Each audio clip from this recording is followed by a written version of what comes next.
ये all India radio की हिंदी सेवा है। प्रस्तुत है सांस्कृतिक पत्रिका भारत भारती। आज हम आपको इस कार्यक्रम में जानकारी देंगे महाराष्ट्र राज्य की। इसकी गिनती भारत के सबसे धनी एवं समृद्ध राज्यों में की जाती है। महाराष्ट्र शब्द संस्कृत का है, जो दो शब्दों द्वारा मिलकर बना है, महा तथा राष्ट्र। आइए सुनते हैं सांस्कृतिक पत्रिका भारत भारती के अंतर्गत महाराष्ट्र राज्य के बारे में। आलेख उपेंद्र स्वामी का है, वाचिका हैं दीपिका, प्रस्तुति सोनम यांगचन की है।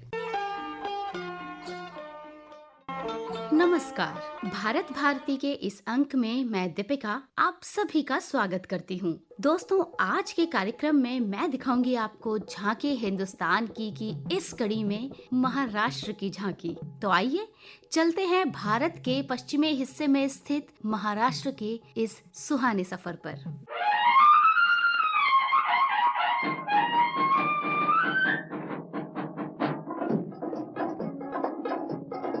जय जय महाराष्ट्र माझा, गरजा महाराष्ट्र माझा। जय जय महाराष्ट्र माझा, गरजा महाराष्ट्र माझा।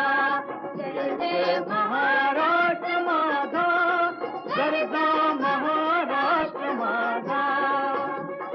रेवा वरदा कृष्ण कोयना, भद्रा गोदावरी। रेवा वरदा कृष्ण कोयना, भद्रा गोदावरी।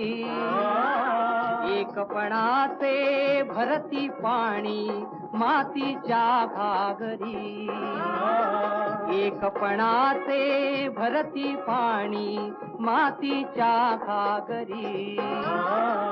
भीमथडीच्या तटानाया, भीमथडीच्या तटानाया, यमुनेचे पाणी पाजा महाराष्ट्र माझा। यूं तो हमारा भारत अनूठी और भरपूर भौगोलिक विविधताओं वाला देश है, जिसका सारी दुनिया में कोई सानी नहीं है। लेकिन देश के भीतर भी महाराष्ट्र एक ऐसा प्रांत है जिसकी अपनी विविधता आपको चौंका देगी। और ये विविधता केवल प्राकृतिक ही नहीं, बल्कि सामाजिक और सांस्कृतिक स्तर पर भी उतने ही चमत्कृत कर देने वाली है। आप महाराष्ट्र को कई चीजों के लिए दिल में बसा सकते हैं, जैसे मराठों के गौरवमयी इतिहास के लिए, आजादी की लड़ाई में यहाँ के योगदान के लिए, स्वराज हमारा जन्म सिद्ध अधिकार है इस नारे के लिए, और वर्धा की सेवाग्राम आश्रम के लिए। आप महाराष्ट्र को बम्बईया बॉलीवुड के लिए प्यार कर सकते हैं और मुंबई को देश की आर्थिक राजधानी और देश का दूसरा सबसे बड़ा महानगर होने के लिए सिर आंखों पर बिठा सकते हैं। महाराष्ट्र के जोश का अनुभव आप गणेशोत्सव और जन्माष्टमी पर कर सकते हैं, और वानखेड़े जैसे क्रिकेट स्टेडियमों में, और तो और शिवाजी पार्क जैसे मैदानों पर भी, जहां से सुनील गावस्कर और सचिन तेंदुलकर जैसे दिग्गज निकले हैं। आप चाहें तो केवल अजंता, एलोरा व एलिफेंटा की गुफाएं देखने के लिए महाराष्ट्र जा सकते हैं। एलोरा की गुफाओं में तो एक अकेले कैलासा मंदिर का ही शिल्प ऐसा विलक्षण है कि आप पूरी जिंदगी उसे लेकर अचरज में डूबे रह सकते हैं। इंसान के बनाए शिल्प के अलावा प्रकृति ने भी अपनी नियामतें यहाँ जमकर बिखेरी है। महाराष्ट्र में 5 राष्ट्रीय पार्कों में फैले 6 टाइगर रिजर्व हैं और 14 वन्य जीव अभ्यारण्य हैं। यहाँ के ताडोबा और पेंच सिल्लारी टाइगर रिजर्वों की गिनती तो देश के सबसे शानदार टाइगर रिजर्व्स में होती है। अगर आपकी रुचि धर्म और आध्यात्म में है, तब तो महाराष्ट्र आपके लिए बहुत अहम है। लाखों करोड़ों लोग महाराष्ट्र की अपनी पहली यात्रा शिरडी में साईं बाबा के चरणों में शीश नवाकर करते हैं। मुंबई में हाजी अली की दरगाह देश में अपनी तरह की एक अकेली दरगाह है, जो तट से परे समुद्र में है। मुंबई के महालक्ष्मी मंदिर और सिद्धि विनायक के प्रति भी लोगों की श्रद्धा अपरंपार है। आपको शायद ध्यान हो कि 12 ज्योतिर्लिंगों में से एक घृष्णेश्वर भी महाराष्ट्र में औरंगाबाद के निकट ही है। कृष्णेश्वर शिव मंदिर में एक और विशेष बात ये है कि 21 गणेश पीठों में से एक पीठ लक्ष्य विनायक नाम से यहाँ प्रसिद्ध है। पुरातत्व और वास्तुकला की दृष्टि से ये मंदिर बहुत महत्वपूर्ण माना जाता है। वहीं अमरावती का तो नाम ही देवताओं के राजा इंद्र के शहर के ऊपर पड़ा है। यहाँ का देवी अम्बा, भगवान श्री कृष्ण और वेंकटेश्वर मंदिर पूरे महाराष्ट्र में प्रसिद्ध है। अमरावती की बीर और शक्कर झील काफी चर्चित है। नासिक तो कुंभ नगरी है ही। सर्वांगे सुंदरो कासे पिता, सर्वांगे सुंदरो कासे पितांबर, विद्येचा सागर वंदियेला, विद्येचा सागर वंदियेला, वंदियेला, दिसेना की रूप सावळे सुंदर, दिसेना की रूप सावळे सुंदर, कासे पितांबर कासियेला, कासे पितांबर कासियेला, कासियेला, सर्वांगे सुंदरो कासे पितांबरू, सर्वांगे सुंदरो कासे पितांबरू। सोलापुर के निकट पंढरपुर है, जो भगवान विठोवा व देवी रुक्मिणी की स्थली है। इसी इलाके ने संत तुकाराम और उनसे भी पहले संत ज्ञानेश्वर व नामदेव जैसे संत देश के भक्ति आंदोलन को दिए। औरंगाबाद से 35 किलोमीटर दूर पैठण है, जो महाराष्ट्र के वारकरी संप्रदाय का तीर्थ स्थल और प्रसिद्ध संत एकनाथ की जन्मभूमि है। पैठण का उल्लेख पुराणों में भी मिलता है। वैसे पैठण की नई पहचान हस्तशिल्प के केंद्र की है। यहाँ की पैठानी साड़ियाँ बेहद प्रसिद्ध हैं। रेशमी साड़ियों पर जरी के काम की ये कला पीढ़ियों से चली आ रही है। यहाँ औरंगाबाद में दौलताबाद के किले और बीबी के मकबरे का जिक्र भी बहुत जरूरी है, जिसे दूसरा ताज कहा जाता है।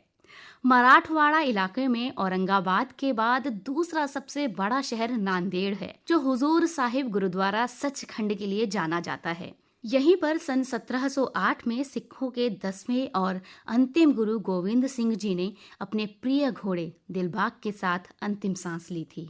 ये गुरुद्वारा सिख धर्म के 5 पवित्र तख्तों में से एक है। महाराष्ट्र ही देश को संविधान देने वाले बाबा साहेब आम्बेडकर और उनसे पहले ज्योतिबा फुले व सावित्रीबाई फुले की भी कर्म भूमि रही है। बहुत कम लोगों को ये पता होगा कि महाराष्ट्र में एक पठार का इलाका ऐसा भी है जो अपने फूलों के लिए प्रसिद्ध है। ये है कास का पठार। कास के पठार महाराष्ट्र में सतारा जिला मुख्यालय से लगभग 25 किलोमीटर की दूरी पर है। कास के पठार का ज्यादातर हिस्सा आरक्षित वन के तहत आता है। कोयना अभयारण्य के उत्तरी हिस्से से भी ये पठार लगभग 20 किलोमीटर की दूरी पर है। कास के पठार के फूल कुदरत का करिश्मा है, इसीलिए इनकी गिनती यूनेस्को की विश्व धरोहर में भी होती है। कास के पठार को दुनिया में जैव विविधता के शीर्ष 8 हॉटस्पॉट्स में से एक माना जाता है। कास के फूलों का करिश्मा कुछ ऐसा है कि जून से लेकर अक्टूबर तक मॉनसून के बढ़ने के साथ साथ यहाँ फूल खिलते हैं और अलग अलग तरह के फूलों के खिलने का जो क्रम होता है उसमें हर 15 से 20 दिन के भीतर ये पठार अपना रंग बदल लेता है। हालांकि मुख्य रूप से जिनके लिए कास के पठार विख्यात हैं, वे फूल अगस्त सितंबर के महीने में खिलते हैं।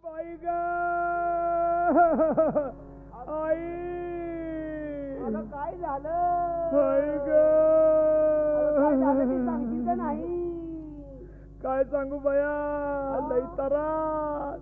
कशाची? लय त्रास. अगं बोल की कसला तारास सांगते मग सांग की माझ्या सासूची ऐका तरा फार जाच माझ्या संसारा. माझ्या सासूची ऐका तरा फार जाच माझ्या संसारा. आता कशी मी नांदू पाहिजे कशी मी नांदू नांदलंच पाहिजे कशी मी नांदू नांदलंच पाहिजे कशी मी नांदू नांदलंच पाहिजे बाई कशी मी नांदू. नांदलंच पाहिजे बाई आडात नाही पाणी बाई आडात नाही पाणी. सासू म्हणते धुही धुनी सासू म्हणते धुही धुनी. आता कशी मी धुवू दुसरीच पाहिजे कशी मी धुवू दुसरीच पाहिजे कशी मी धुवू दुसरीच पाहिजे कशी मी धुवू दुसरीच पाहिजे बाई कशी मी धुवू. दुसरीच पाहिजे सासू म्हणते काय म्हणती हाडातलं पाणी घे घेतलं आणि धुणं धु. कशी धुवायची मी. आणखीन मला काय म्हणती काय म्हणती मला भरली बाई ग थंडी मला भरली बाई ग थंडी. सासू म्हणते घास ही भांडी सासू म्हणते घास ही भांडी. आता कशी मी घासू घातलीच पाहिजे कशी मी घासू घातलीच पाहिजे कशी मी घासू घातलीच पाहिजे कशी मी घासू घातलीच पाहिजे कशी मी घासू घातलीच पाहिजे बाई बाई कशी मी घासू घातलीच पाहिजे आई ग कशी मी घासू. घातलीच पाहिजे महाराष्ट्र में ऐसी ही एक और जगह है जिसके बारे में आम सैलानियों को कम ही पता है. वो है लोणार झील. लोणार झील महाराष्ट्र के बुल्दाना जिले में स्थित है. इस झील की उम्र करीब 50,000 साल बताई जाती है और माना जाता है कि चांद की ओर से आई किसी उल्का पिंड के धरती से टकराने से ये झील बनी थी. इस झील का पानी खारा है और बताया जाता है कि इसमें गंधक और फास्फोरस की काफी मात्रा मौजूद है. इस झील का आकार, यहाँ के आसपास का माहौल इसे एक बड़ी दुर्लभ सी जगह बनाते हैं. एक और जिस जगह के बारे में हम बताने जा रहे हैं वो है यहाँ का हिल स्टेशन. महाराष्ट्र के रायगढ़ जिले में ये हिल स्टेशन है माथेरान. मुंबई और इसके आसपास रहने वाले लोगों के लिए माथेरान वीकेंड मनाने के लिए उपयुक्त ठिकाना है. नेरल माथेरान के लिए सबसे नजदीकी रेलवे स्टेशन है. नेरल से छोटी लाइन है जो माथेरान तक जाती है. ये टॉय ट्रेन माथेरान का मुख्य आकर्षण है. माथेरान देश का इकलौता हिल स्टेशन है जहां निजी वाहन ले जाने की अनुमति नहीं है. वैसे महाराष्ट्र के छोटे छोटे हिल स्टेशनों में पंचगनी, महाबलेश्वर, लोनावला, खंडाला, लवासा, भंडारा आदि भी कम नहीं है. महाराष्ट्र की एक और खासियत यहाँ का कोंकण इलाका भी है. करीब 26 साल पहले कोंकण रेलवे की शुरुआत के बाद ये इलाका लोगों की निगाह में और पहुंच में दोनों में आ गया. यहाँ के समुद्र तटों में गोवा जैसी खूबसूरती है, जैसे कि तारकर्ली बीच जो सिंधुदुर्ग जिले में है. महाराष्ट्र में हाउस बोट का आनंद आप तारकर्ली में ही ले सकते हैं. आपको बता दें कि तारकर्ली का रास्ता मालवण से होकर जाता है और मालवण खालिस कोंकणी संस्कृति का नमूना पेश करता है. कोंकण इलाके में जाएं तो कोंकम से बने व्यंजन खाना न भूलें.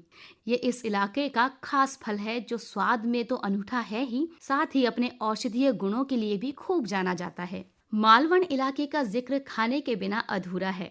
मालवणी मसालों से तैयार भोजन का स्वाद देर रात तक रहता है. खास बात यह है कि मालवणी खाना नारियल के बिना पूरा नहीं होता. नारियल के अलावा मछली और चावल भी खाने में शामिल रहते हैं. यहाँ की घावण चटनी तो लाजवाब है. घावण एक तरह की रोटी है जो चावलों से बनती है.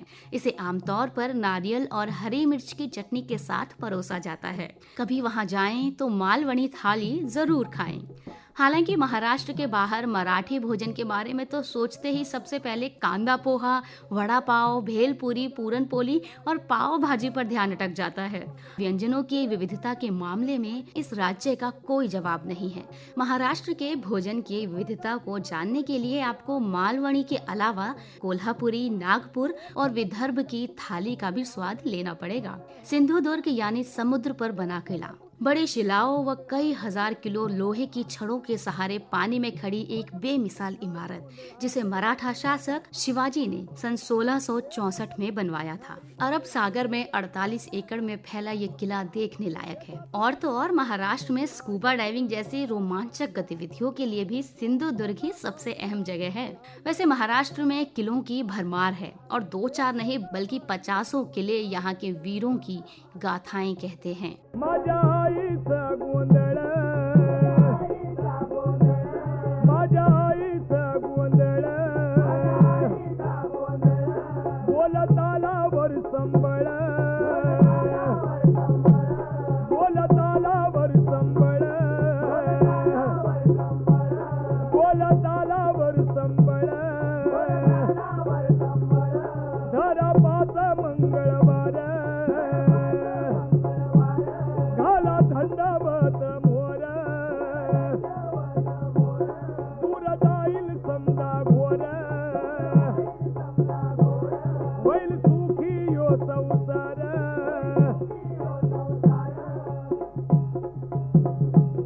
हातराशीची कांबळ, हातराशीची कांबळ, माझ्या आईचा गोंधळ. महाराष्ट्र को देखने का एक और तरीका यहाँ की लग्जरी डेक्कन ओडिसी ट्रेन भी है। खास तौर पर विदेशी सैलानियों में ये काफी लोकप्रिय है। ये एक शाही रेलगाड़ी है जिसकी तुलना दुनिया की प्रमुख लग्जरी ट्रेनों में होती है। पहले ये ट्रेन सिर्फ महाराष्ट्र तक ही सीमित थी, लेकिन अब इसकी यात्रा के दायरे में महाराष्ट्र के बाहर के कुछ प्रमुख पर्यटन स्थल भी आ गए हैं। महाराष्ट्र रोमांच प्रेमियों को लुभाने लगा है और ट्रैकिंग व राफ्टिंग जैसी गतिविधियां अब यहाँ खूब लोकप्रिय हो चली हैं। महाराष्ट्र सांस्कृतिक रूप से बहुत समृद्ध है। संगीत और नृत्य महाराष्ट्र की संस्कृति का अभिन्न हिस्सा है। मराठी थिएटर बहुत समृद्ध रहा है और उसने कई जानी मानी कला हस्तियों को जन्म दिया है। गोंडल, लावणी, भरूड, पोवाड़ा जैसे लोक संगीत की हवा लोगों को मंत्रमुग्ध कर देती है। लावणी में नृत्य और संगीत दोनों शामिल है। लोक नृत्य व संगीत से भरपूर तमाशा इसी की एक शानदार कड़ी है। तमाशा की अपनी सैकड़ों साल से भी ज्यादा लंबी परंपरा रही है, लेकिन साथ ही साथ तमाशे की परंपरा खुद भी अन्य कई भारतीय लोक कलाओं व परंपराओं से प्रभावित रही है, जैसे कि कव्वाली, गजल, कीर्तन, कथक आदि। पारंपरिक तमाशा के 4 प्रमुख हिस्से हुआ करते थे: गण, गोलन, लावणी और बटवानी। महाराष्ट्र की कला व संस्कृति को जिंदा रखने के लिए अब कई महोत्सवों का भी आयोजन किया जाता है। ये मंच स्थानीय संस्कृति को संजोने के साथ साथ बाकी इलाकों की कलाओं, नृत्य व संगीत को भी समान मंच देते हैं। नागपुर के पास रामटेक में होने वाला कालिदास समारोह इनमें प्रमुख है। इसके अलावा एलिफेंटा व एलोरा गुफाओं की पृष्ठभूमि में भी अब नृत्य व संगीत समारोह होने लगे हैं। महाराष्ट्र हमें हमारे इतिहास, वर्तमान व भविष्य सबकी झलक दिखलाता है। ये देश की राजनीति, अर्थव्यवस्था, कला व संस्कृति को दिशा देने वाले प्रमुख राज्यों में रहा है। इसीलिए यहाँ की सैर एक अलग ही किस्म का अनुभव देती है। यादगार, कभी न भूलने वाला अनुभव। छोरी छोराला शाळेवा खालो, डोरत रायला माता मेलो. छोरी छोराला शाळेवा खालो, छोरी छोराला शाळेवा खालो.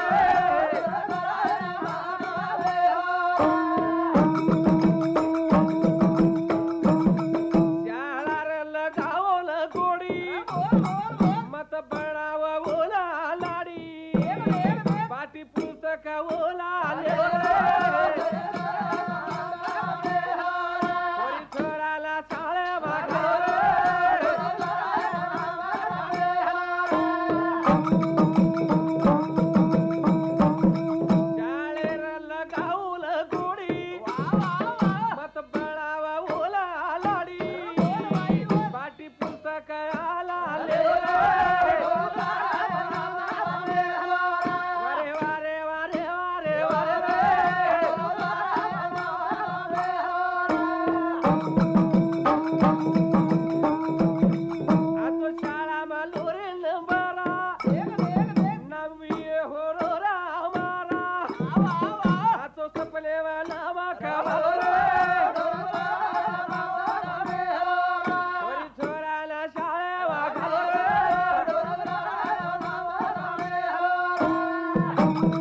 इसके साथ ही मुझे यानी दीपिका को दीजिए अनुमति। नमस्कार।